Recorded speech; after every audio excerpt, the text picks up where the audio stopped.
Hello friends, मैं यादविंद्र स्वागत करता हूं आप सभी छात्र छात्राओं एवं प्रतियोगी भाइयों का आपके अपने चैनल अपनी ई पाठशाला पर।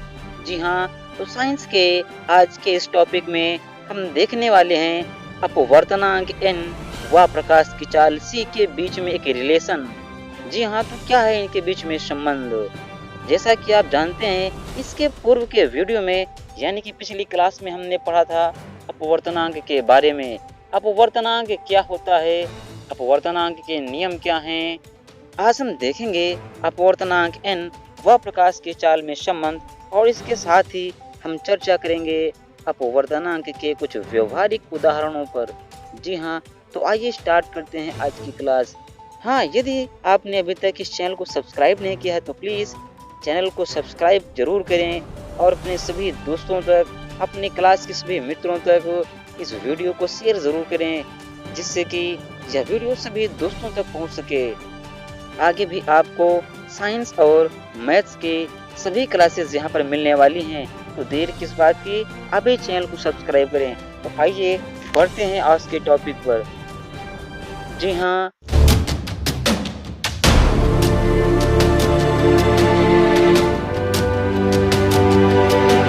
आज हम चर्चा करेंगे अपवर्तनांक का प्रकाश की चाल से संबंध, relation between refractive index and speed of light. तो यहाँ पे रिफ्रैक्टिव इंडेक्स और लाइट की जो स्पीड होती है, इसमें एक रिलेशन है, उस रिलेशन को हमें समझना है।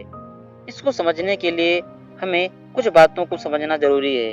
जैसा कि हमने पढ़ रखा है कि अपवर्तन की घटना में जब भी प्रकाश की जो किरण होती है एक माध्यम से दूसरे माध्यम में इंटर करती है, तो उसका जो मार्ग है वो थोड़ा सा विचलित हो जाता है, यानी कि वो अपने मार्ग से थोड़ा सा हट जाती है या मुड़ जाती है। वह किसकी वजह से होता है? तो उसका जो मुख्य कारण क्या है? अलग अलग माध्यम का होना। जी हाँ, जैसे हमारे पास ये जो माध्यम है, इसको हमने मान लिया ये एयर यानी कि वायु है, और जो दूसरा माध्यम हमारे पास ये क्या है? ये हमारा वाटर है। तो जैसे ही प्रकाश इस प्रकार किसी एक माध्यम से दूसरे माध्यम में जाता है, तो जो प्रकाश की चाल है, जी हाँ, प्रकाश की चाल, इसमें क्या होता है? अंतर हो जाता है। यानी कि विभिन्न माध्यमों में जो प्रकाश की चाल है वो भी क्या होती है? डिफरेंट होती है, यानी कि भिन्न भिन्न होती है। और इसी के द्वारा हमारे पास संबंध निकलता है n=c/v, यानी कि प्रकाश की चाल व अपवर्तनांक में संबंध। तो इसको हम इस प्रकार से समझने का प्रयास करेंगे। जी हाँ, तो यहाँ पर हम देख रहे हैं कि हमें क्या दिया हुआ है? किसी माध्यम का अपवर्तनांक। जी हाँ, किसी माध्यम का अपवर्तनांक निर्वात अथवा वायु में, इस पॉइंट को आप ध्यान से देखें, निर्वात अथवा वायु में प्रकाश की चाल। जी हाँ, निर्वात हो या वायु, उसमें प्रकाश की चाल क्या होती है? c, यानी कि जो अंतरिक्ष जैसे हमारा क्या है? निर्वात है, तो यहाँ पे जो प्रकाश चलता है तो इसकी चाल हम क्या मानते हैं? c। तो इसको हमने मान लिया कि निर्वात, यानी जो निर्वात में प्रकाश की चाल, वैसे तो हम जानते हैं कि 3 × 10⁸ मीटर पर सेकेंड होती है। तो यहाँ पर हम क्या देखेंगे कि वायु अथवा निर्वात में प्रकाश की चाल यानी कि c व उस माध्यम में प्रकाश की चाल, यानी कि अब प्रकाश जो एक माध्यम से दूसरे माध्यम में प्रवेश करेगा, तो उस माध्यम में प्रकाश की चाल क्या होगी? उसको हम क्या मान लेते हैं? हम मान लेते हैं v। यानी कि अब जब मीडियम चेंज होगा तो प्रकाश की चाल भी क्या होगी? बदल जाएगी। तो यहाँ पे इन दोनों चाल जो हमारे पास पहले माध्यम की c और दूसरे में v के अनुपात के बराबर होता है। तो इसको हम फिर से समझने का प्रयास करेंगे। यहाँ पर क्या दिया है? किसी माध्यम का अपवर्तनांक निर्वात अथवा वायु में प्रकाश की चाल व उस माध्यम में प्रकाश की चाल के अनुपात के बराबर होता है। यानी कि हम कह सकते हैं कि माध्यम का अपवर्तनांक n = निर्वात अथवा वायु में प्रकाश की चाल c अपॉन माध्यम में प्रकाश की चाल v, यानी कि n = c/v। तो इस प्रकार से ये हमारे पास इन दोनों का रिलेशन तैयार हो जाता है, जो कि कहलाता है रिफ्रैक्टिव इंडेक्स और लाइट की स्पीड का रिलेशन। यहाँ पर हमें इस चीज को ध्यान देना होगा, किन्हीं दो माध्यमों के लिए, जी हाँ, किन्हीं दो माध्यमों के लिए। प्रथम माध्यम के सापेक्ष द्वितीय माध्यम का अपवर्तनांक उन माध्यमों में प्रकाश की चालों के अनुपात के बराबर होता है। इस पॉइंट को हमें ध्यान रखना होगा। तो आइए इसके बाद हम चर्चा करने वाले हैं अपवर्तन के कुछ व्यवहारिक उदाहरणों के बारे में। जी हाँ, तो प्रकाश के अपवर्तन के कुछ व्यवहारिक उदाहरण क्या हैं उसको हम देखते हैं। जैसे यहाँ पे हमें दिया है, फर्स्ट क्या दिया है, अपवर्तन के कारण ही किसी गिलास अथवा बीकर में डूबी हुई छड़ अथवा पेंसिल टूटी हुई या मुड़ी हुई प्रतीत होती है। जी हाँ, आप इसको यहाँ पर देख सकते हैं। जैसे हमारे पास यहाँ पर एक ग्लास है और इसमें हमने एक पेंसिल डाल रखी है, तो यह पेंसिल देखिए इस जगह से हमें टूटी हुई या मुड़ी हुई प्रतीत होती है। तो यह सब किसकी वजह से संभव है या क्यों होता है? तो यहाँ पर एक दूसरा फिगर भी हम देख सकते हैं। यहाँ पर देखिए, ये जो हमारे पास पेंसिल है, रियल में पेंसिल इस प्रकार से होती है, तो इसकी रियल पोजीशन यही है। बट होता क्या है, जैसे ही हम इसको देखते हैं तो इस जगह से जिसकी पोजीशन है वो हमें इस प्रकार से यानी कि मुड़ी हुई या टूटी हुई प्रतीत होती है। तो यह सब किसकी वजह से संभव है? तो हम कह सकते हैं प्रकाश के अपवर्तन की घटना के कारण यह संभव है। दूसरा एग्जाम्पल हम देखना चाहें तो हम देख सकते हैं यहाँ पे हमें दिया है धरातल से ऊपर। जी हाँ, धरातल से ऊपर की ओर जाने पर वायु का अपवर्तनांक कम होता जाता है। जी हाँ, जैसे जैसे हम पृथ्वी की सतह से ऊपर की ओर बढ़ते हैं तो वायु का अपवर्तनांक हमेशा क्या होगा, कम होता जाता है तथा प्रकाश का बार बार अपवर्तन होता रहता है। जी हाँ, जो प्रकाश का अपवर्तन है वो बार बार होगा। क्यों? क्योंकि अपवर्तनांक बदलता रहता है, यानी कि कम होता जाता है।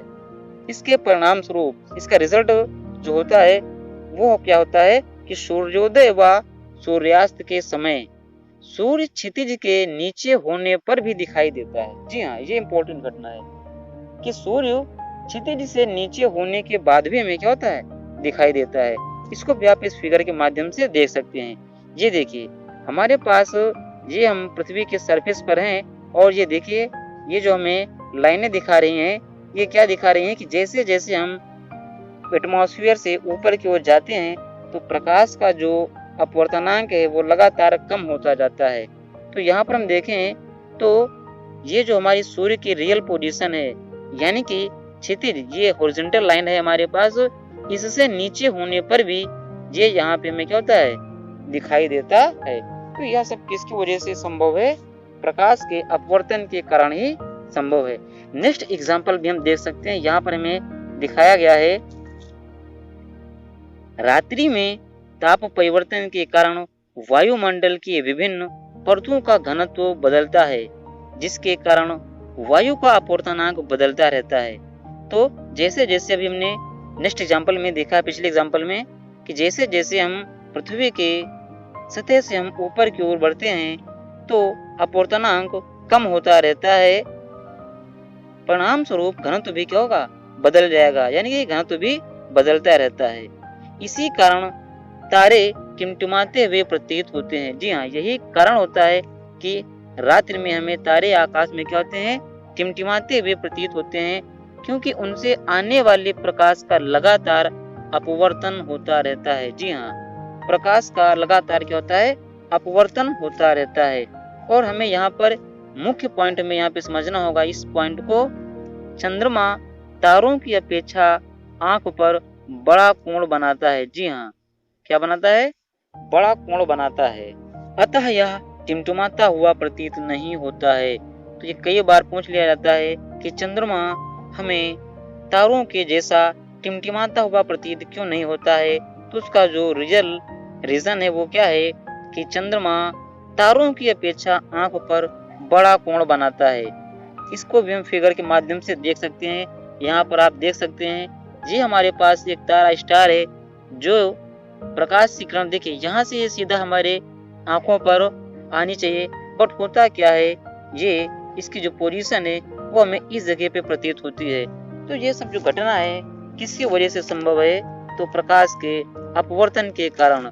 नेक्स्ट एग्जाम्पल में हम देख सकते हैं, हमारे पास जल की सतह पर प्रकाश के अपवर्तन के कारण ही तालाब की गहराई, जी हाँ, तालाब की गहराई उसकी वास्तविक गहराई से कम दिखाई पड़ती है। तो इसको भी हम इस फिगर के माध्यम से समझ सकते हैं। ये देखिए हमारे पास यहाँ पे एक फिगर दिया है। यहाँ पर हम क्या देख रहे हैं कि ये आदमी इस मछली का शिकार करने जा रहा है। तो यहाँ पे जो मछली की रियल पोजीशन है वो हमारे पास ये क्या है, रियल पोजीशन है। बट हमको ये मछली यहाँ पर क्या होती है, प्रतीत होती है। और उसका वजह यानी कि उसका कारण क्या है, प्रकाश का अपवर्तन। क्योंकि तालाब की वास्तविक गहराई और उसकी आभासी गहराई में हमें अंतर नहीं पता चल पाता है, और इस वजह से अक्सर इस प्रकार हम सामान्यतः मछली का शिकार नहीं कर पाते हैं। तो ये कुछ एग्जाम्पल थे प्रकाश के अपवर्तन के व्यवहारिक उदाहरण। इन सभी उदाहरणों को यदि आप विस्तार पूर्वक समझना चाहते हैं कि ये घटना कैसे होती है, तो इसके लिए आपको नेक्स्ट वीडियो का वेट करना पड़ेगा। जी हाँ, नेक्स्ट वीडियो में हम सभी एग्जाम्पल को एक विधिवत तरीके से यानी कि विस्तार पूर्वक समझाएंगे। तो आज की क्लास यहीं पर समाप्त करते हैं। यदि आपको आज की क्लास अच्छी लगी हो तो इस वीडियो को आप लाइक करें, चैनल को सब्सक्राइब करें एवं अपने सभी दोस्तों तक से शेयर जरूर करें, क्योंकि आपके शेयर करने से ही हमारा मनोबल बढ़ता है। जैसे जैसे आप वीडियो को लाइक करते हैं, शेयर करते हैं, हमारा मनोबल भी बढ़ता है इस प्रकार की अन्य वीडियोस आप तक पहुंचाने का। तो आशा है आप सभी लोगों को आज की क्लास पसंद आई होगी और आप सभी यह वीडियो दूसरों तक शेयर करेंगे। यह वीडियो देखने के लिए आप सभी का धन्यवाद।